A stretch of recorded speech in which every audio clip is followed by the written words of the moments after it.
Unexplained infertility అంటే ఏ కారణం లేని ఇన్ఫర్టిలిటీ 30 to 40% వరకు దారితీస్తుంది. హలో ఎవ్రీవన్, నేను డాక్టర్ సాహిత్య Veeravalli, consultant gynaecologist at ARC fertility hospitals Nellore branch.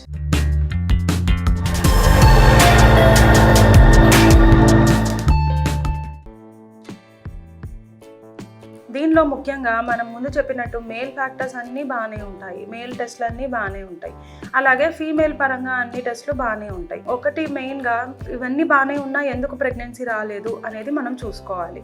దానికి మెయిన్గా స్పర్మ్ క్వాంటిటీ అనేది మనం చూస్తున్నాం కానీ క్వాలిటీ మనం చూడలేము. సో క్వాలిటీలో ఏదైనా ఇబ్బంది ఉన్నా, అలాగే గుడ్లు అనేది ఎంత ఉన్నాయి, ఎన్ని ఉన్నాయి, ఎలా పెరుగుతున్నాయి ఇవన్నీ చూడొచ్చు, కానీ ఎగ్ క్వాలిటీ మాత్రం చూడలేము. సో ఈ రెండు క్వాలిటీలో ఏమైనా డిస్టర్బెన్స్ ఉన్నా, లేదు ఏర్పడిన బేబీలో క్వాలిటీ ఏమైనా తేడా ఉన్నా ప్రెగ్నెన్సీ అనేది రాదు. అలాగే ఏర్పడిన బేబీ అతుక్కోవడానికి గర్భసంచిలో ఏదైనా ఇబ్బందులు ఉన్నా, ఏం ఇబ్బంది లేకపోయినా గర్భసంచిలో అతుక్కోవడం డిఫికల్టీ ఉన్నా కానీ మనకి ఇన్ఫర్టిలిటీ అనేది చూస్తుంటాము. వీటికి మెయిన్గా మనం చూసుకోవాల్సింది టీబీ, ఎండోమెట్రియోసిస్, అతుకులు ఇలాంటివి ఏమన్నా ఉన్నాయా చూసుకోవాలి.